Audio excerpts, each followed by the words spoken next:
सजीव विशेषता एवं आवास। पहली ओर जो छुट्टियों में अनेक रोमांचक स्थानों की सैर पर गए, ऐसे ही कि कुछ एक यात्रा पर वे ऋषिकेश में गंगा नदी देखने गए। उन्होंने हिमालय की हिमाच्छादित पर्वत श्रृंखला में कुछ पर्वत का पर्वतारोहण किया जहाँ पर बहुत ठंड थी। इस पर्वतों पर उन्होंने ओक, चीड़ एवं देवदार जैसे अनेक वृक्ष देखे जो उनके मैदानी क्षेत्र के वृक्षों से बहुत अधिक भिन्न थे। एक और अभियान उन्होंने राजस्थान की यात्रा की। एक ऊँट पर उष्ण मरुस्थल भी घूमे। यहाँ से उन्होंने नागफनी के अनेक प्रकार के पौधे एकत्रित किए। अंत में वे पुरी गए और उन्हें समुद्री तट की सैर की और वहाँ केजुराना के वृक्ष की कतार देखी। इन स्थानों के भ्रमण के रोमांच के उल्लासपूर्ण क्षणों का स्मरण करते हुए उन्होंने अचानक एक विचार आया।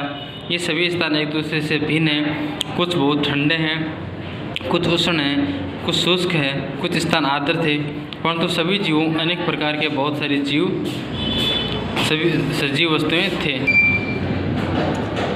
उन्होंने ये जानने की कोशिश की कि क्या पृथ्वी पर कोई ऐसा भी स्थान है जहाँ पर कोई भी जीव नहीं पाया जाता हो। बुजुर्ग ने अपने घर के आसपास के स्थानों का ध्यान दिया। घर के अंदर उसने अलमारी एवं दरवाजे को देखा। उसने सोचा कि इनमें कोई सजीव नहीं होगा, परंतु उनमें एक छोटी सी मकड़ी नजर आई। घर से बाहर भी वहाँ किसी ऐसे स्थान के बारे में नहीं सोच पाया जहाँ किसी न किसी प्रकार के जीव न पाए जाते हों। पहले ने दूर दूर के स्थानों के विषय में पढ़ना और सोचना आरंभ किया।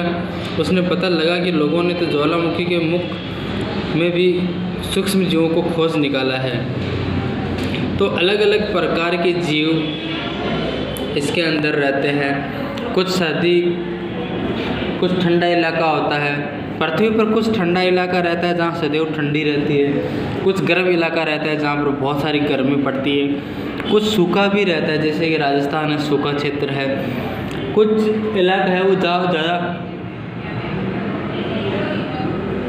ज़्यादा बारिश होती है।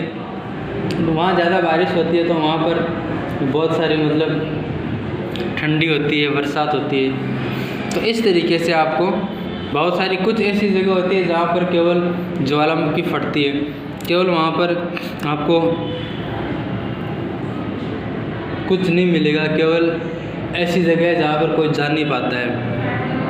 तो ऐसी जगह पर भी होती है जहाँ पर जीव जंतु नहीं पाए जाते हैं। कुछ ऐसी जगह होती है जहाँ पर बहुत सारे जंगल होते हैं। जंगल जो होते हैं वो जहाँ पर इंसान जाने की अनुमति नहीं होती है।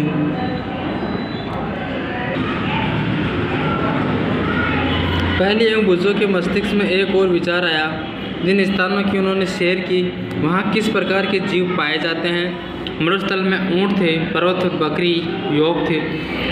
पुरी के समुद्री तट पर केकड़े एवं अनेक प्रकार की मछलियाँ थीं जिन्हें मछुआरे पकड़ रहे थे। साथ ही चींटियाँ जैसे अनेक प्रकार के जीव इन सभी स्थानों पर स्थित थे। इन क्षेत्रों में पाए जाने वाले विभिन्न प्रकार के पौधे अन्य क्षेत्रों में पौधे को प्रजातियों से भिन्न थे। उन विभिन्न क्षेत्रों का परिवेश कैसा था? क्या उनका परिवेश भी एक समान था? तो इस तरीके से अलग अलग तरीके से अलग अलग सुविधा के अनुसार पाए जाते हैं। और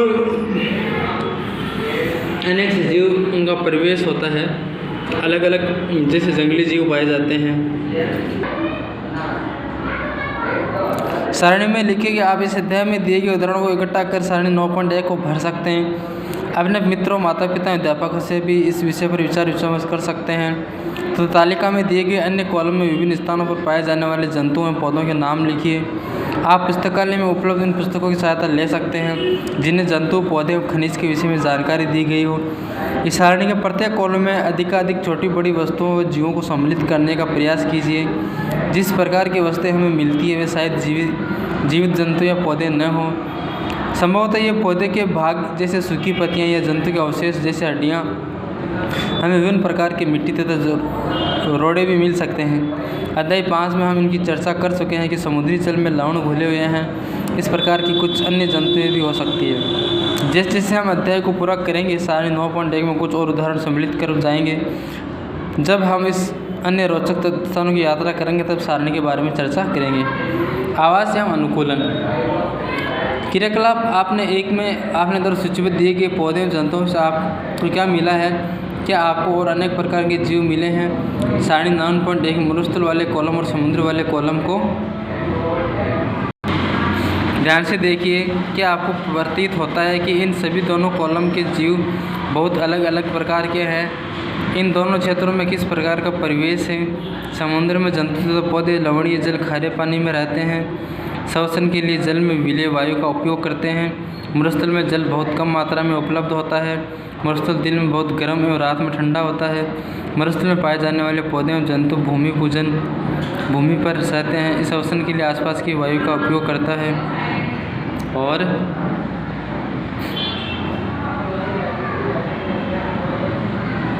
मरुस्थल में जल बहुत कम मात्रा में उपलब्ध होता है। मरुस्थल दिन में बहुत गर्म एवं रात में ठंडा होता है। मरुस्थल में पाए जाने वाले पौधे एवं जंतु भूमि पर रहते हैं, श्वसन के लिए आसपास की वायु का उपयोग भी करते हैं।